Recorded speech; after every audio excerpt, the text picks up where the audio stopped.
Problem ये नहीं है कि तुम लाइफ में कुछ कर नहीं सकते, और प्रॉब्लम ये भी नहीं है कि तुम किसी भी एंगल से कमज़ोर हो।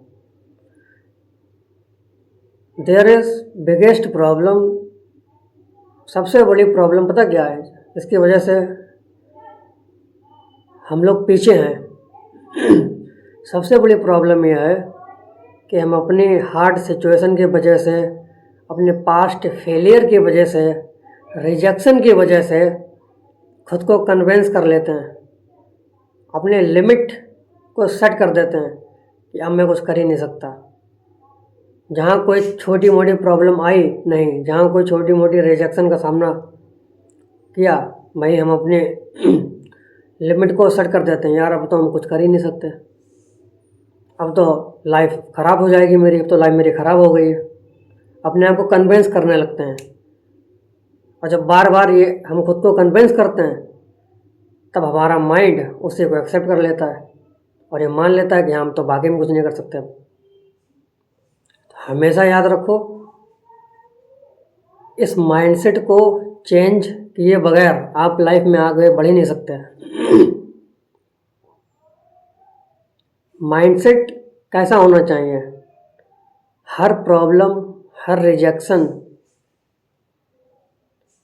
को पार किए बगैर कोई भी सक्सेसफुल बन ही नहीं सकता। सच्ची मानो, तुम वीक नहीं हो, तुम सब कुछ कर सकते हो, बस तुमने खुद को कन्विंस कर रखा है। 2-4 बार फेल हुए हो तुम, 2-4 बार तुमने रिजेक्शन का सामना किया, 2-4 बार तुमने फेलियर का मुंह देखा और तुमने अपने आप को कन्विंस कर लिया, तुमने अपने आप को बोल दिया अब तो कुछ नहीं कर सकता, या किसी ने बोल दिया कि अब तो कुछ नहीं कर सकता, हमने पैसा मान लिया, हमने पैसा एक्सेप्ट कर लिया, स्वीकार कर लिया। लेकिन रियलिटी और वास्तविकता इससे कहीं ज़्यादा परे है। देखो, मान लेना और वास्तविकता में अंतर होता है। हाँ, माना कि हमने रिजेक्शन का सामना किया, फेलियर का मुंह देखा, हमने अपने आप को मान लिया, लेकिन अगर हमने ये क्यों नहीं माना कि इसके बाद भी अगर हम ट्राई करेंगे, भले हम कितनी बार फेल हो जाएं, भले कितनी बार भी हम रिजेक्शन का सामना क्यों ना करना पड़े हमें, लेकिन फिर भी हम रुकेंगे नहीं। ये तो हमने माना नहीं, और हम 1-2 बार फेलियर का सामना क्यों ना हमने किया, 1-2 बार फेल किया होगा, हमने अपने आप को कन्विंस कर लिया कि हम कुछ कर ही नहीं सकते। माइंडसेट ऐसे स्ट्रांग नहीं बनता है। जब बार बार फेलियर का सामना करना पड़ता है, बार बार रिजेक्शन का सामना करना पड़ता है, उस मोमेंट में भी, उस फेस में भी हम काम करते रहते हैं। हम खुद पर बिलीव रखते हैं कि भले ही ये दौर अभी बुरा चल रहा हो, अभी मेरे अकॉर्डिंग कुछ ना चल रहा हो,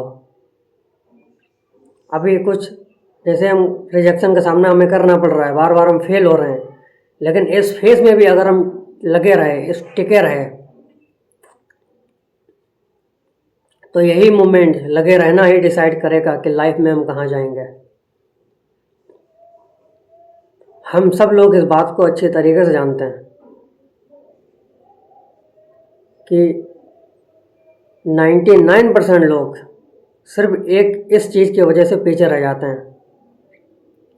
प्रॉब्लम ये नहीं होती कि वो फेलियर के बाद सक्सेस को हासिल नहीं कर सकते,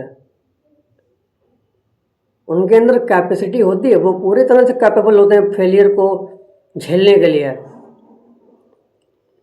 बस वो सोसाइटी का प्रेशर, फैमिली का प्रेशर और बार बार फेलियर के बाद खुद को कन्विंस कर लेते हैं और वो एक्सेप्ट कर लेते हैं और ट्राई करना छोड़ देते हैं। प्रॉब्लम ये नहीं है कि हम फेल हो गए, प्रॉब्लम ये है कि हमने ट्राई करना छोड़ दिया। और अगर आपने ट्राई करना छोड़ दिया तब आप लाइफ में कुछ कर ही नहीं सकते। तो लाइफ में कुछ भी हो जाए, कितनी बार भी फेल हो जाएं हम, कितनी बार भी रिजेक्ट हो जाएं, अगर हमने ट्राई करना नहीं छोड़ा ट्राई करते रहेंगे तो संभावना है कि हम लाइफ में कुछ बड़ा कर जाएं। लेकिन अगर हम ट्राई ही नहीं करेंगे, उस काम को छोड़ देंगे बीच रास्ते, तो पॉसिबिलिटी पूरी तरह से डेड हो जाएगी। अब तो हम कुछ कर ही नहीं सकते, क्योंकि कुछ ना करने से बेटर है कुछ करके फेल हो जाओ। क्योंकि कुछ करके फेल हो जाओगे तो इन द फ्यूचर आपको रिग्रेट नहीं होगा। मान लो आपने किसी एग्ज़ाम की तैयारी कर रहे हो, आप उसमें 2 टाइम फेल हुए, 2 बार फेल हो गए। अब डाउट पता क्या आएगा दिमाग में, शायद इसके लिए हम बने नहीं हैं। जो बिग माइंडसेट वाले लोग होंगे वो ये सोचेंगे, सोसाइटी भी उन पर प्रेशर करेगी, यार जो तो फेल हो गया, जो तो वो मतलब। अब हम लोग क्या करते हैं, कन्विंस कर लेते हैं उसको, अरे यार अब तो एग्ज़ाम निकल ही नहीं सकता। और जो स्ट्रॉन्ग माइंडसेट वाले लोग होते हैं वो वापस से एक बार अगेन ट्राई करते हैं, और जो फेल हुए हैं वो अपने उस कारण को पहचानते हैं कि अगर मैं इस एग्ज़ाम को क्रैक नहीं कर पाया तो कहाँ पे कमी रह गई। उसको फेलियर को एक लेसन की तरह देखते हैं और आगे बढ़ते हैं। वही लोग लाइफ में जब कुछ कर जाते हैं तो सोसाइटी पर तमाचा होता है। तो मेरे कहने का मोटिव सिर्फ इतना है कि every failure, every reaction, every challenges, every problem is a teacher. जो प्रॉब्लम, जो चैलेंजेस, जो रिजेक्शन, जो फेलियर आपको सिखाएगा वो कोई यूनिवर्सिटी का टीचर आपको नहीं सिखा सकता। क्योंकि problem is a bigger teacher than others, biggest teacher than others.